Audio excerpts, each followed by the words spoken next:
All right, it's Trailblazer. Good day to all my clan mech warrior friends and all my spheroid buddies, all my periphery uh, people. So today I have a video plan that my YouTube colleague, Many Voices, suggested that I make, which is a video about how to use land air mechs. And especially I'm going to show how to use them in Mega Mech, which is probably the best way to do it if you want to play with LAMs. You know, LAMs have really complicated rules that slow down play a lot.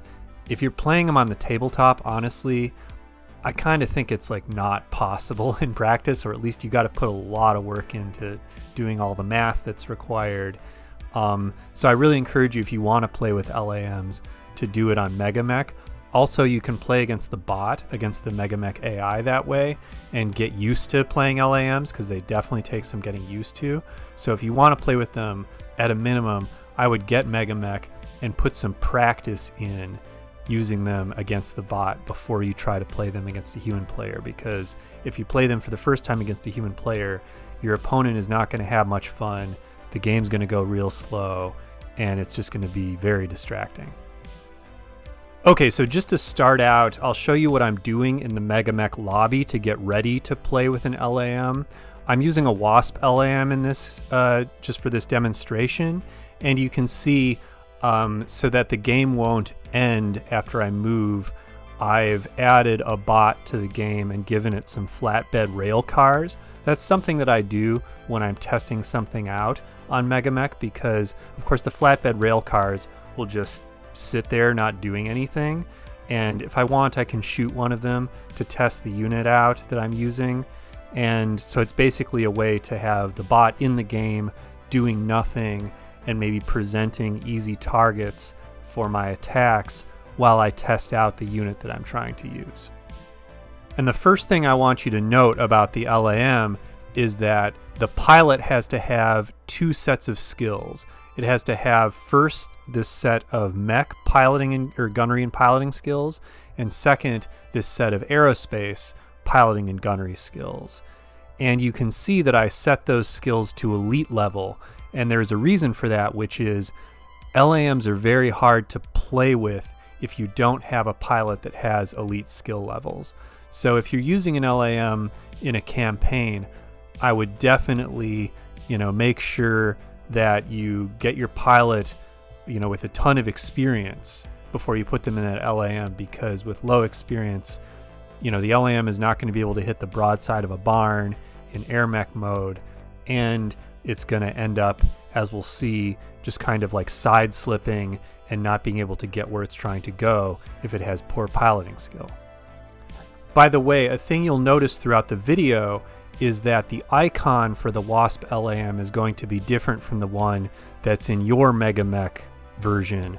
The reason for this is that I have these custom icons for the unseen LAMs that I've put together. The mech mode ones are just the old dead border unseen icons, and then the Airmech and fighter ones are ones that I've created myself. If you would like to get these unseen icons, I have them on the website for my BattleTech single-player campaign, the Excalibur Saga. I'll put a link to those icons in the notes, so you can, in the show notes for this video, so you can just link to them and download them. And at the site, it has instructions for how do you include them in your Mega Mech games. Okay, to start with some basics. In Mega Mech, now this isn't the case necessarily in tabletop BattleTech, but in Mega Mech, your LAMs are always going to start in Battle Mech mode. And you have an additional kind of action you can use at the beginning of your movement every turn. You must declare whether you are converting your LAM to a different mode, right? So you can see I've got highlighted, there's a button at the bottom, in that whole bottom movement menu in Mega Mech that says convert mode. And that's the thing that you hit if you want to declare that you are converting your LAM from, in this case, Battle Mech mode into Airmech mode. Now, when you click that button in MegaMech, you will see that over your mech are the words conversion mode. Those words will show up in blue over your mech. And in the turn that the mech converts into Airmech mode, the first thing to notice is the movement for the mech gets halved. So this Wasp can only walk 3 and run 5 during the turn that it converts into Airmech mode. It doesn't have to stay stationary, but it walks at half speed. Another thing to notice is you cannot jump in the turn that you convert into Airmech mode.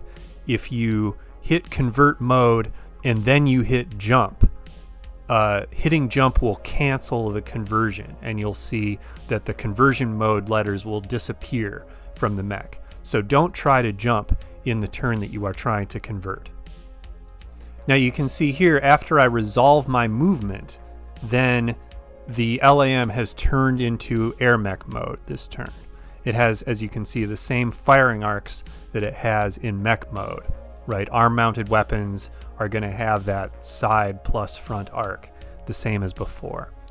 And the Airmech mode is this hybrid of the fighter and the BattleMech mode, and it doesn't fly exactly. What it does is it flies like what's called, a WIGE, a winging ground effect vehicle, which is a really cool thing for them to do, because I think it's most realistic perhaps to say that Airmechs would act like this. It hovers over the ground at a fairly low height, and it just kind of scoots over the ground a little bit above the ground, kind of normally flying one level above the ground. You can have it fly a little higher, but then its movement costs are going to be much higher, so it's going to go much more slowly. Now, once you have the LAM in Airmech mode, a big chunk of the map is going to be highlighted as area that you can move to, but then if you just click a movement forward like you would normally do, you're going to see, whoa, it looks like this thing is moving really slowly, right? So the Wasp, it's walking 2 and it's running 3. What's going on there? Well, the answer is that you haven't lifted off, right? You need to get off the ground in order to use the Airmech movement. So to use the Airmech movement, there's another button that's available, which is the same as the one for VTOLs that you'll see on the movement menu, the Go Up button. And if you click this Go Up button, unlike for a VTOL, you normally want to click it just once, not more than once, because you don't want to get more than one level above the terrain that you're on, usually with an Airmech. So just click that Go Up button once, and then your Airmech will be able to move really fast. So you can see you spend 5 movement points to lift off, but then for future turns, the Airmech is going to stay in the air as long as you move at least 5 hexes each turn. That's kind of the minimum amount required for the thing not to stall out. And if you move less than that, then you're gonna land automatically at the end of the turn. The other thing you can do is press the hover button, which is on that menu. If you want to move less than 5, you can press the hover button and you'll stay in place and still stay above the ground. That will cost 5 movement points to hover and stay in the air if you don't want to move. But usually you're going to want to move. That's the point of an Airmech. Okay, now once you start to move with an Airmech, you will quickly see that the game is calling upon you to make a whole bunch of piloting skill rolls, right? This is why it's so important to have a good pilot in that Airmech, because if you are failing at piloting skill rolls any significant percentage of the time, you're just not going to be able to get where you want to go with the Airmech. So the first thing you'll notice is if I'm going kind of slowly, right? Still, if I make turns really quickly, then the Airmech is gonna say, well, you didn't satisfy your turn mode, right? Airmechs use this thing called turn modes, which is to say they need to move a certain number of hexes before they turn a hex face. And if you move fewer than that minimum number of hexes, then you're going to have to make a piloting skill roll, or else you're going to spin out. So if you want to take a look at the turn mode rules, which were originally optional rules to use with vehicles, You can find those in the Tactical Operations rulebook, published by Catalyst, obviously. To give kind of the basic idea, you have a turn mode number if you're moving. That's your total movement points used divided by 5. And that's kind of the minimum number of hexes that you have to move before each single hex face that you turn. So, for example, if you use 10 movement points, then you have to move 2 hexes before you make a 1 hex face turn. And if you only move 1, then you're going to make a piloting skill roll. And the difficulty of the piloting skill roll is set by how much less than the turn mode number did you move, right? How much did you go under that turn mode number in moving forward before you made this turn? By the way, if you want to see the set of rules for LAMs, you got to look in Interstellar Operations Alternate Eras. Of course, Interstellar Operations Alternate Eras doesn't tell you the turn mode rules. So you're going to need both Tactical Operations and that Interstellar Operations Alternate Eras book in order to really get access to all the rules for LAMs. Now, in addition to turn modes, you also have another type of piloting skill roll that you need to make, which is usually easier. When LAMs flank and turn, like with a vehicle moving on pavement, when LAMs flank and turn, they also need to make piloting skill rolls to avoid slipping. So you'll see here, when I flank with my WASP LAM, when I go its full 27 movement points, then the game is going to tell me, oh, I need to make a piloting skill roll every time I make a turn, even if that turn satisfies the turn modes, right? So the turns that I have here, they all happen after I've gone a long enough distance that I don't have a turn mode problem, but still, because I am flanking, I need to make piloting skill rolls every time I turn. Now, if I start making elaborate moves with a lot of tight turns, you can see I'm going to need to make a lot of piloting skill rolls, because the more turns you make, the more piloting skill rolls you have, and the more sharp turns you make, the worse it is for you with your turn modes, right? So, for example, you see the second piloting skill roll that I have to make here. It's because I moved just 1 hex and then tried to turn when my turn mode number was 5. So it's taking my piloting skill roll. I get a bonus because this is a light LAM, but then it adds +4 to that piloting skill roll. So even though I'm elite, even though this pilot has piloting skill 3, I need a 6 in order to make that turn.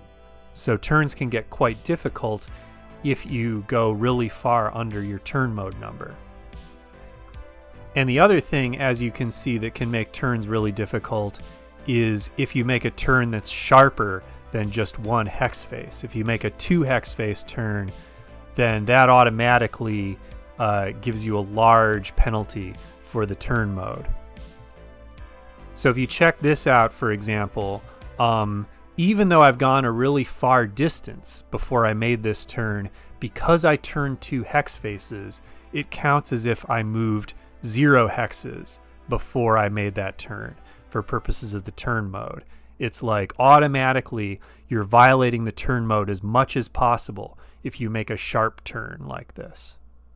So let me just kind of illustrate this further. If you take a look here, right, so I make a number of turns, I make an attempt to make a number of turns in this move, and I'll show you which one corresponds to which line on the little piloting skill roll menu, right? So the second turn that I make here is after I've just gone 1 hex and then made a rightward turn of 1 hex face. Well, in that situation, I move 1 hex and I'm using up 27 movement points. So the turn mode rule says, divide that 27 by 5. I get 5. So I'm supposed to go 5 hexes before I turn. I only went 1 hex before I'm turning. So I have to make a piloting skill roll at +4, which is 5 minus the 1 hex that I moved. So I need a 6 on my piloting skill roll to make this second turn.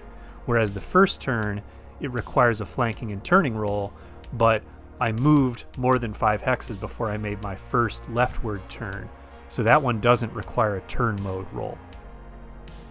I got to apologize, this is super complicated, but let's press on, right? So see, the next turn in line that I make, after that second rightward turn, I make a left turn after moving 2 hexes. And so then that is 1 point easier than that previous turn where I just moved 1 hex. So the turn modes, the turn mode rolls, they get more difficult the less you move before you turn a hex side. That's how they work. So just get used to, the more you move in a straight line before you make a 1 hex facing change, the better it is for you, the easier it's going to be for your LAM to make it where you're trying to get it to. So in this situation, you can see each time I turn, I've moved at least 5 hexes in a straight line, and so I don't need to make any turn mode rolls, and it's a lot easier for me to get where I'm trying to go. I still need to make these flanking and turning rolls, but those are a lot easier to succeed at than the turn mode rolls. If I can just give you a general piece of advice, by the way, for moving your LAMs in Mech, just try a whole lot of different things, experiment, and see what is going to give you the best rolls to get where you're going. So, click on the intermediary hexes you want to move to, and then say, okay, I'm going to go here, and then I'm going to go there, and then I'm going to go there, and just experiment before you hit the done button and actually move the LAM. Experiment with what looks like the best path to get you where you're going. And also, by the way, the best path to work up the kind of high target movement modifiers that you want to have when you fight with an Airmech. But just experiment, right? Because it's never going to be easy to just do the math in your head of how far do you need to move to satisfy your turn modes. Just try different things, right? Just try different patterns of movement for your Airmech. And that's especially important because lots of kinds of terrain aren't going to be easy for the Airmech to fly over. So you have to just experiment. That's the easiest, that's the best way to figure out your movement with an Airmech. It's trial and error. And then now you can see here, I'm not being asked to make any piloting skill rolls in this example because I've satisfied my turn modes and I'm not flanking. So if you want to have a safe turn of movement, you can do this. But as a result of those rules, you can actually have a legal, safe set of movements. And then if you add on to it further, then all of a sudden you need to make a bunch of piloting skill rolls. So in this situation, moving 18, I was fine, right? Because my turn modes, if I'm moving 18, are 3. But then if I start going over 20 movement points, then all of a sudden my turn modes are 4. And so I might have to suddenly make some turn mode rolls where I didn't have to do them before. And additionally, of course, I'm going to need to make these flanking and turning rolls. So, if you can go slower and make it to your destination and get the movement modifier you want, you can do that, and it'll make the LAM's movement easier to negotiate. And now you see if I speed up even more, if I start going over 25, now my turn modes required are 5s. And so a lot more of my turns are going to start violating my turn modes, right? So those earlier turns that were safe when I was moving only 18 or when I was moving only 21, now those are unsafe when I'm moving 27. So be careful about adding additional movement onto your path. Of course, Mech will always check, are you sure you want to make all these piloting skill rolls? So that makes it safer to just do trial and error, like I was saying before. Okay, so what are the consequences of failing these piloting skill rolls? Well, let's fail some on purpose, right? So you can see here, I'm kind of trying to fail some rolls. Like I'm making a really convoluted move, and it's really likely that I'm going to miss one of these piloting skill rolls. And here, indeed, I actually failed one of the easy rolls. I failed a roll where I needed a 3, but I rolled a 2. And so what happens is I side slip, right? And remember, when you side slip, the side slip rules are in the Total Warfare book. But when you side slip, you move in the direction that you were kind of going, an extra number of hexes equal to how much did you fail the roll by, right? So I needed a 3, I rolled a 2, so I missed by 1, so I side slip by 1 in this situation. And those are going to be the consequences for failing your piloting skill rolls on the turn modes and on the flanking and turning checks. Or excuse me, that's true for the flanking and turning checks, but for the actual turn mode checks, some more complicated things can happen. And again, those are tabulated in tactical operations, but you can have these like fishtail things where you kind of spin out of control in weird ways. So you got to just look at this menu of different things that can happen with a failed turn mode check. That's on tactical operations. The version I have, it's page 26. So in this case, for example, I'm setting myself up to make some very difficult turn mode rolls, so I'm likely to fail one of those, and we'll see what happens. So what it says is I have a failed maneuver, right? So then it's going to roll on a table from tactical operations called the failed maneuvers table. It rolled an 8, and so the result from that is that the LAM starts to skid, right? So it does more side slipping, okay? And, you know, it failed. I rolled a 2, I needed a 7. So in this case, I side slipped by 5 hexes. But there are other more complicated results that can happen too. For example, you can have these fishtails where you have to make involuntary changes in direction, or where the rules tell you, oh, now you can't turn again until you move out of this hex, and you've lost the movement points that you tried to spend when you were turning. There's all kinds of things that can happen, and you know, it's good to keep in mind what they might be by taking a look at that table from tactical operations. But honestly, this is a place where I tend to say, you know, let Mech handle it for you, right? Because the kind of things that can happen are pretty complicated.